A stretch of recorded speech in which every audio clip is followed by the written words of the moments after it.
Hey there, family. Rachel here, and we're continuing to journey through the book of Psalm together. And today we're reading Psalm chapter 15. And it really addresses something that I think many of us wonder throughout our life or our journey with the Lord, which is who actually gets to dwell with Him? Like, who is going to be able to make it to heaven and to sit with Him and to be amongst the elders and to be amongst those who went before us? Who are those people? Well, Psalm 15 kind of lays it out and sets the expectation and the standard, and it might surprise you what you learn. So let's go ahead and dive into Psalm chapter 15. Who may worship in your sanctuary, Lord? Who may enter your presence on your holy hill? Those who lead blameless lives and do what is right, speaking the truth from sincere hearts. Those who refuse to gossip or harm their neighbors or speak evil of their friends. Those who despise flagrant sinners and honor the faithful followers of the Lord and keep their promises even when it hurts. Those who lend money without charging interest and who cannot be bribed to lie about the innocent. Such people will stand firm forever. Okay, so I feel like Psalm chapter 15 really lays out for us how we as believers should be living our lives, the things that we should and shouldn't be doing. And we see this all throughout scripture, but this is just one of those real blunt, straight to the point kind of Psalms, which is why I love it so much.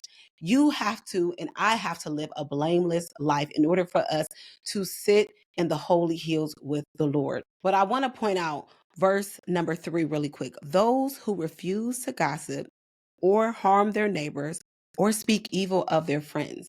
I think this is hard for so many of us at times because people start peopling.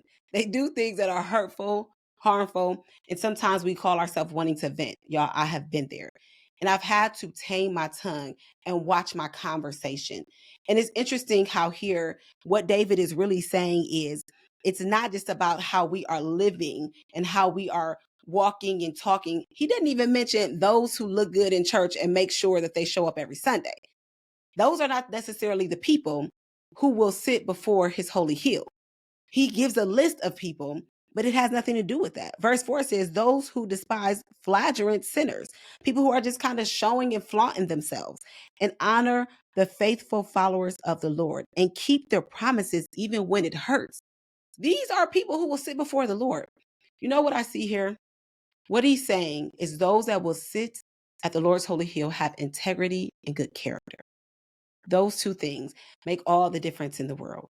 If you're not gossiping, if you're not engaging in evil communication, he didn't say those who just go to church. He's saying those who have integrity and good character, who are truly representing the Lord. Those are the ones who will get to encounter him. Okay, y'all, so let's look at the big picture here of Psalm 15.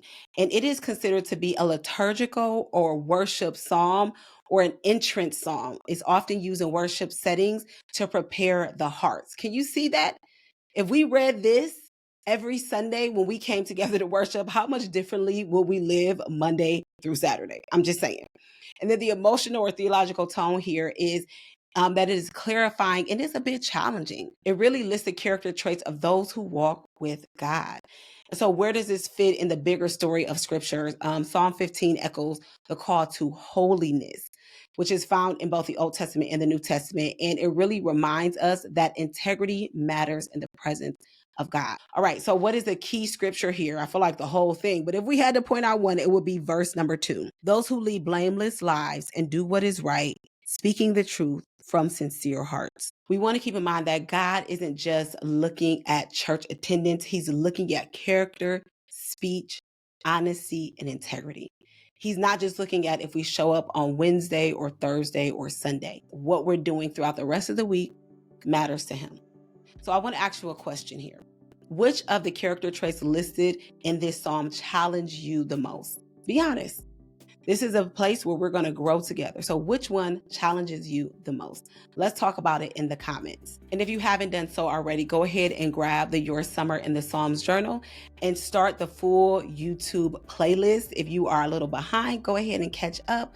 Just always know that Sunday is our catch-up day, so there's no pressure, but I want you to walk through the psalm together. And remember that you can find all this at wordandseed.com, including the YouVersion Bible plan that I created just just to go along with this psalm. So wordandseed.com is where you will go. And as always, time with God, which is what we are intentionally doing right now, is time you will never, ever, ever regret spending. I will see you in Psalm chapter 16.